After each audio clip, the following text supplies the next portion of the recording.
Fini de les verser à vie, elles seront limitées à 3 ans. Maintenant, la ligne rouge est vraiment dépassée. Le Parti socialiste qui prétendait défendre la sécurité sociale s'en prend aux plus vulnérables. Les tontons flingueurs ont encore frappé. 37 000 chômeurs seront théoriquement exclus suite à ce projet. D'où cette question.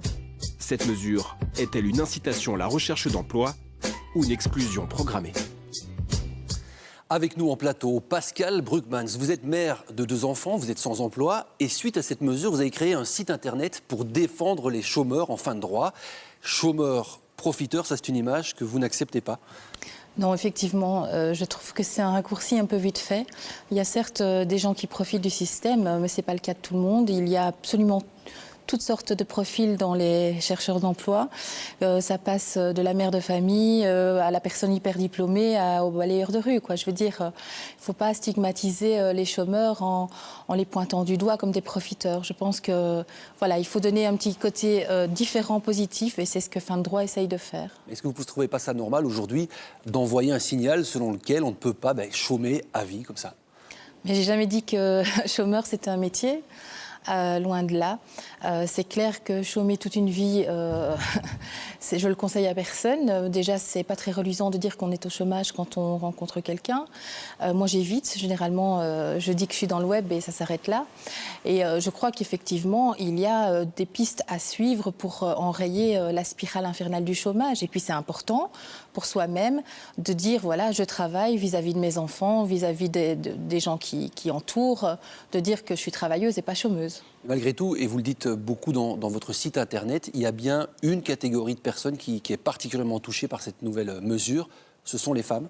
Oui, les femmes, encore elles, déjà fragilisées par une différence à l'emploi à salaire égal, enfin à qualification égale, les salaires sont différents, mais ici au chômage, c'est elles qui seront les premières victimes de cette nouvelle loi. Des femmes n'auront plus aucun revenu parce que beaucoup de gens se disent n'ont qu'à aller au CPS, mais si leur mari gagne même ne fût-ce qu'un salaire correct, elles n'auront droit à rien. Elles devront passer dès lors par leur mari pour avoir de l'argent de poche. C'est encore aussi vraiment mettre la femme en porte-à-faux par rapport à son rôle dans la famille. Et vous, peut-être pour conclure, vous insistez sur l'importance de la formation, alors peut-être comme solution ? Pas uniquement sur la formation, je pense qu'il y a aussi une refonte à faire du système, mais ce n'est pas en enlevant les allocations qu'on va arriver à quelque chose. Il y a aussi la formation, bien sûr, parce qu'il y a de l'emploi, mais il n'y a pas de l'emploi pour tout le monde, c'est une première chose, mais il y a aussi des emplois qui sont hyper qualifiants et qui nécessitent des diplômes bien précis. Or, sur le marché de la formation, du moins à Bruxelles, l'accès à la formation est difficile. Les places se vendent cher et en plus, elles ne sont pas toujours adaptées au marché de l'emploi tel qu'il est. Merci Madame Brugmans pour ce témoignage. Je vous en prie. Tout de suite, toute autre chose, notre séquence des lunettes intelligentes.